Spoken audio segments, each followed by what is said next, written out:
Bien, bonjour à tous. Alors j'espère que vous allez bien. Donc petite première vidéo pour vous les cinquièmes. Ici dans cette vidéo, qu'est-ce que je vais faire?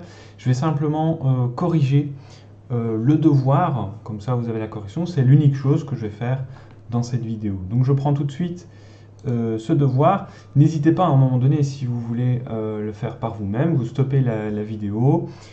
Si vous voulez faire l'exercice avant la correction, voilà, vous êtes libre de le faire, bien sûr.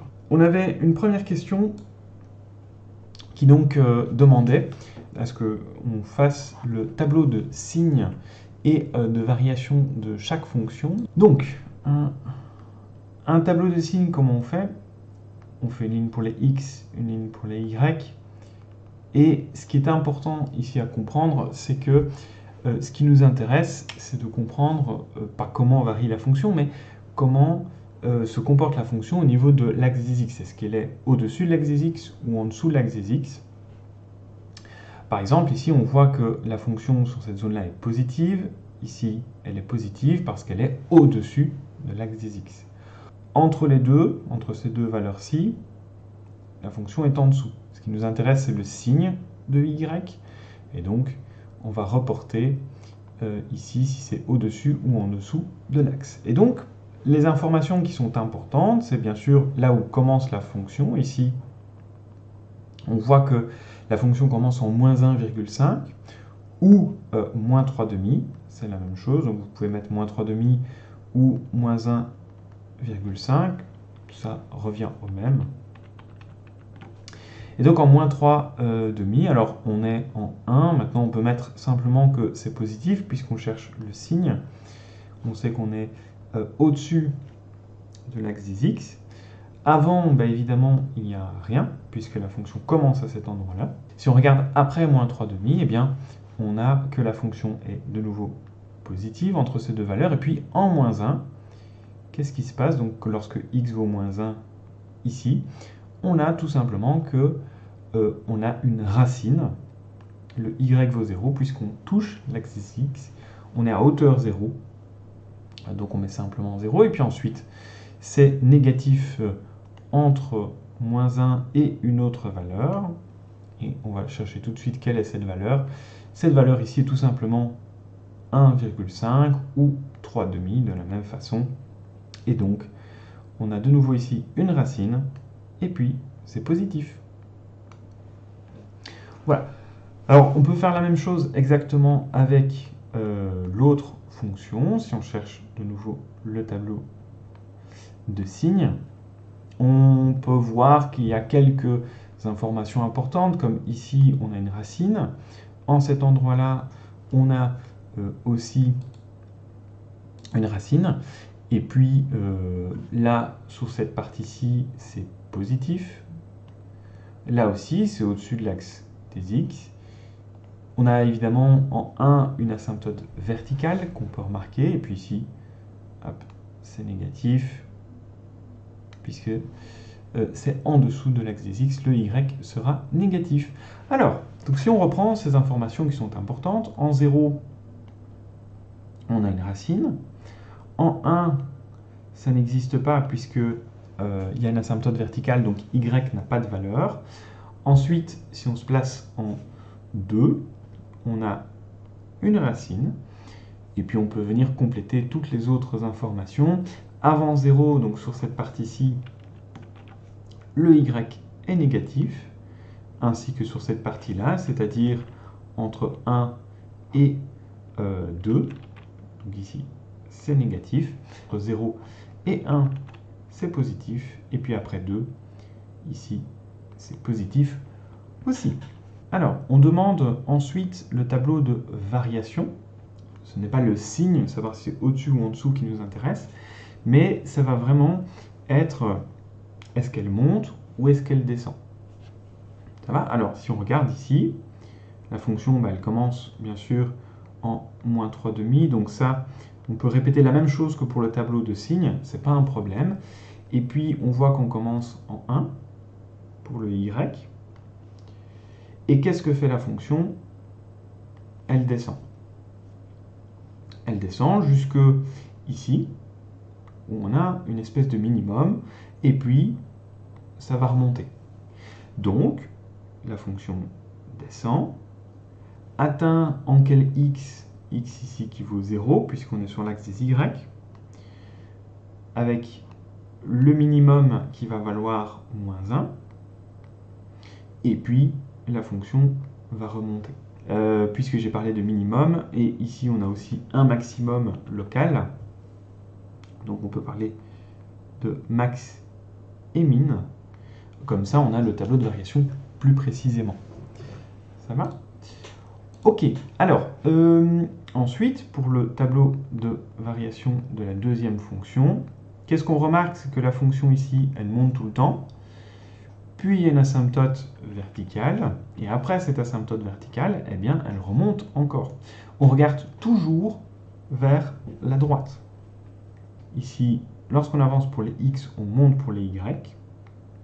Ensuite, en 1, on a une asymptote verticale, et puis de nouveau, on remonte. Voilà. Alors, si je prends cette deuxième question, on nous donne deux fonctions. La fonction x carré moins 2x qui est ici, celle en bleu, et la fonction x cube qui est ici, c'est la fonction en noir. Ce qu'on vous demande, c'est donc de résoudre les équations et une équation graphiquement, je l'avais précisé, donc résoudre graphiquement les équations et une équation, ça veut dire que vous ne devez vous servir que du graphique pour répondre à cette question. Et donc, si je lis la première question, c'est, enfin le point A, c'est la résolution d'une équation. C'est un égal, donc on cherche quand est-ce que x cube est égal à x carré moins 2x. Et ça tout simplement, deux fonctions x cube et x carré moins x vont être égales lorsque elles vont se croiser, puisqu'on va chercher quand est-ce qu'elles sont à la même hauteur pour un même x. Donc on cherche les points d'intersection, et ici, un point d'intersection, c'est par exemple 0, 0. On regarde l'abscisse, on est en quelle abscisse ici? En 0. Donc notre solution, c'est tout simplement 0. Lorsque x vaut 0, on a bien une égalité entre les deux. Si on continue, on demande ici cette fois quand est-ce que x cube est inférieur à x carré moins 2x, et donc inférieur strictement, bien sûr. Et quand est-ce que c'est inférieur strictement? Il faut regarder sur le graphique quand est-ce qu'on est en dessous, pour x cube, quand est-ce que c'est en dessous de x carré moins 2x. Alors si je regarde avant 0, ici, la bleue est au-dessus de la noire. Donc ça signifie que x carré moins 2x est bien supérieur. On voit bien qu'il y a une supériorité de x carré moins 2x sur x cube. Jusque ici en 0, et là, ça va s'inverser. On n'aura pas ici que la bleue est au-dessus de la noire. Et donc, là où on a bien que celle-ci est plus grande que x cube, c'est pour toutes les valeurs qui sont avant 0. Avant 0 ici, pour toutes ces valeurs que la bleue est au-dessus de la noire. Donc, tout simplement, l'ensemble de solutions, ça va être de moins l'infini jusque 0. Et est-ce qu'on prend 0 ou pas? Ça dépend. Puisque c'est un point d'intersection, ça veut dire que les deux sont égales à cet endroit-là. Mais on veut que ça soit différent, puisque c'est strict. Donc, 0, on ne peut pas le prendre. Alors, si je regarde la question suivante, donc x carré moins 2x plus grand ou égal à x cube, c'est un peu la même chose qu'au-dessus. Si on retourne la question, en fait, c'est simplement x cube plus petit ou égal à x carré moins 2x. Sauf que cette fois, on autorise l'égalité. Et donc, ça va être la même chose. C'est-à-dire que, de nouveau, x cube est inférieur à x carré moins 2x avant 0. Et cette fois, on va pouvoir prendre 0. Alors, pour la dernière, il y a une petite particularité en plus. C'est tout simplement que moins x plus 2 n'est pas une fonction qui est tracée. Mais moins x plus 2 n'est pas une fonction difficile à tracer. Et donc, pas de problème, on va la rajouter sur le graphique. Tout simplement, on fait un petit tableau de valeurs. Donc on va essayer de représenter cette fonction.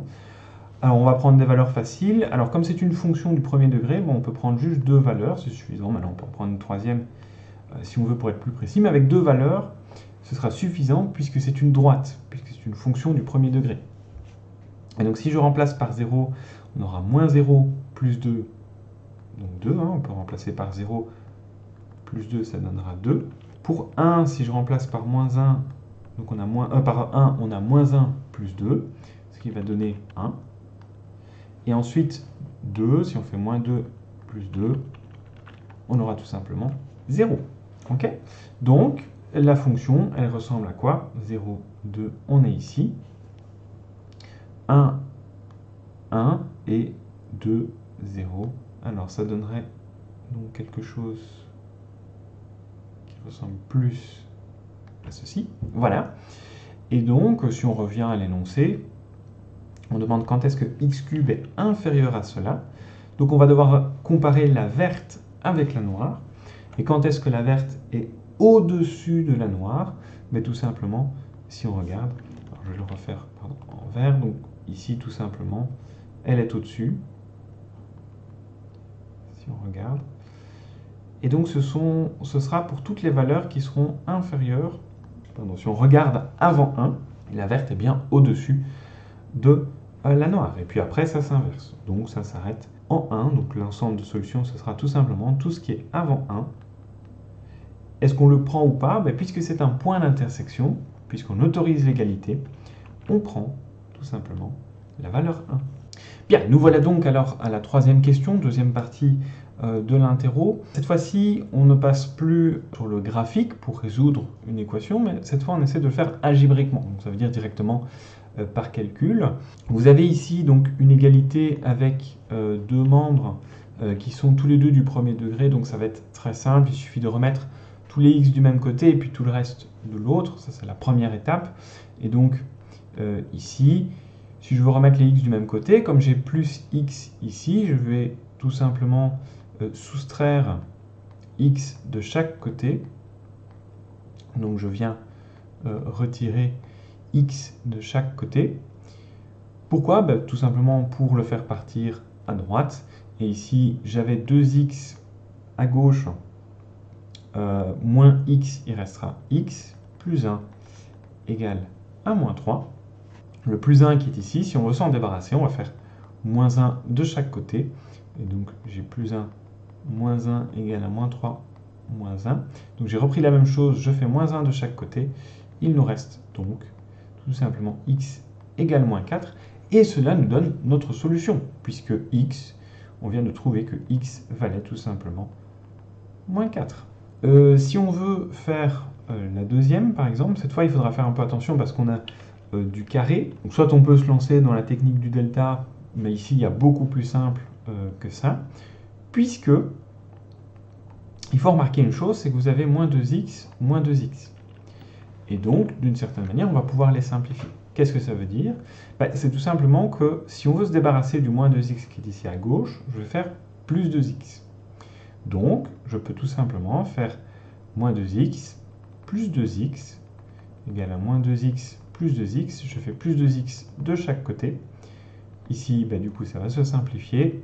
Là aussi, qu'est-ce qui va rester? X carré égale à 1. Vous voyez, c'est comme si on avait juste simplifié ceci et ceci. Et donc, il reste x carré égale 1. Et là, il faut faire attention, il faut lire la question. C'est vraiment résoudre un carré, c'est essayer de comprendre comment ça fonctionne. Vous cherchez, je vais mettre une couleur, on cherche une valeur ici, une valeur ou plusieurs bien sûr, une valeur qui va au carré donner 1. Là, vous devez rechercher dans ce que vous connaissez, qu'est-ce qui au carré donne 1?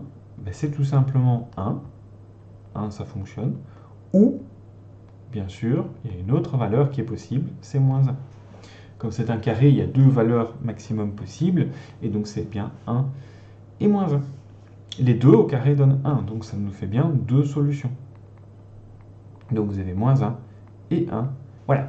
Alors ensuite, vous avez une fonction qui est tracée, et on vous demande de déterminer racine et ordonnée à l'origine de la fonction. Donc les racines à donner. Pour rappel, qu'est-ce que les racines? C'est les endroits, par endroit je veux dire les valeurs de x, donc on va regarder le long de l'axe des x, on va chercher, le long de l'axe des x, on va chercher les valeurs de x qui vont faire que la fonction vient couper l'axe des x. Alors si on regarde, on a ici une coupure de l'axe des x et ici, et donc ça veut dire qu'on aura deux racines. Mais ces racines, il suffit de lire les valeurs sur l'axe des x, il y en a une en moins 3,5 ou moins 1,5, c'est bon aussi. Et puis, vous avez aussi une valeur en 2. Donc, vos deux racines sont moins 3,5 et 2, ou moins 1,5 et 2. Ensuite, deuxième partie de la question, ordonnée à l'origine. Il n'y en aura toujours qu'une seule parce que c'est l'endroit où votre fonction va venir couper l'axe des y. Par l'endroit, je veux dire l'ordonnée, ici qui vaut 2, puisqu'on est en 2. Donc, l'ordonnée à l'origine, ce sera 2. Et il n'y en aura toujours qu'une seule, puisque, ou 0, hein, il pourrait en avoir aucune, on pourrait ne pas passer par l'axe des y, mais toujours maximum une, puisque si à un moment donné votre fonction elle fait ceci, qu'elle repasse une deuxième fois, ce n'est plus une fonction. Donc toutes les fonctions n'auront qu'une seule ordonnée à l'origine. Bien, alors on va terminer donc cette vidéo par la toute dernière question, qui était tout simplement de résoudre, de faire l'exercice 5 de la page 29. Voilà, donc sur cette question, vous aviez ici, alors je vais la repasser rapidement, mais c'est parce que on la voit pas très bien, elle est ici, elle ressemble plus ou moins à ça. Vous avez le coût que représente un certain nombre de machines à produire, et à côté de ça, vous avez la recette que vous allez avoir en vendant un certain nombre de machines. Ici, ce sont des télévisions, mais voilà. Et donc, vous avez, voilà, pour 10 machines, on va avoir en milliers d'euros autant de recettes, mais on aura tel coût par rapport à ce même nombre de machines. Donc, il y a les deux à prendre en compte, et on voit que parfois, les coûts sont supérieurs aux recettes, et parfois, la recette est supérieure au coût. Donc la première question, elle nous dit pourquoi une recette est généralement représentée par une droite? Tout simplement parce que, de manière générale, les recettes, si évidemment on vend les télévisions toujours au même prix, eh bien, si je vends 2 fois plus de machines, je vais avoir 2 fois plus de recettes puisque je les vends au même prix. Et du coup, c'est ce qu'on appelle un cas de proportionnalité. On a tout à fait une proportionnalité entre le nombre de machines vendues et les recettes qu'on reçoit. Donc c'est l'argent qu'on reçoit lorsqu'on les vend. Ensuite, on vous dit quel est le coût lorsque la production est nulle. Parce que, en fait, alors, c'est évidemment, si vous produisez rien du tout, normalement, évidemment, on n'a aucun coût. Mais c'est plutôt, cela représente les coûts de base en plus de ce que vous allez devoir payer pour chaque nombre de télévisions. Et donc, il est représenté évidemment en 0 sur l'axe des x, donc on va regarder la fonction coût, et on est ici à 0,5 milliers d'euros. Milliers d'euros, c'est 1000, donc 0,5, ça va donner 500 euros. Ensuite, si l'entreprise fabrique 10 machines, quel est son coût de production? Alors, son coût de production pour 10 machines, on regarde ici, on est plus ou moins à 1,25, donc on pourrait dire 1250 euros. Quelle est sa recette? Ici, sa recette, ce sera tout simplement, hop, donc on se place ici, on est à 0,8 peut-être, donc 800 euros, disons. Voilà, c'est approximatif, hein, donc si vous aviez 750 ou plus ou moins, du moment que c'est aux alentours de 800 euros, vous aviez bon évidemment, puisque c'est pas forcément facile à deviner où on est précisément. Et puis on demande tout simplement, est-ce rentable pour l'entreprise? Du coup, si on reçoit 800 euros mais qu'on doit payer 1250, ce n'est pas rentable pour l'entreprise. Non, car le bénéfice est négatif. Le bénéfice, c'est ce que vous gagnez moins ce que vous devez payer. Donc ça vous donne moins 450 euros et ça, évidemment, c'est négatif. Donc un bénéfice négatif, ce n'est pas rentable pour l'entreprise. Ça va?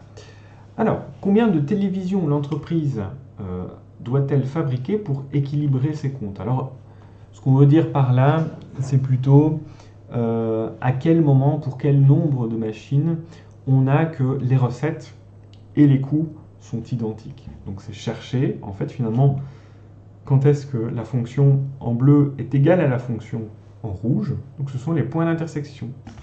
Voilà. Donc on a un point d'intersection ici, un point d'intersection ici. Donc plus ou moins entre 15 et 20, donc soit 17, soit 18, on pourrait dire 17 pour donner un nombre rond, mais aussi lorsqu'ils ont aussi ici entre 45 et 50 machines, là aussi ils équilibrent leur compte, on a deux points d'intersection, et donc ou 40 de nouveau, 40, plutôt 48 ici ce coup-ci.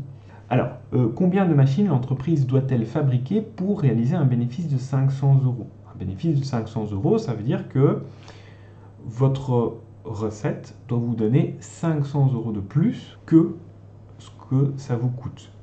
Alors, comment on fait pour voir ça? Eh bien, tout simplement, déjà, il faut que les recettes soient supérieures au coût, donc ça veut dire qu'on va devoir se placer dans cette zone-ci.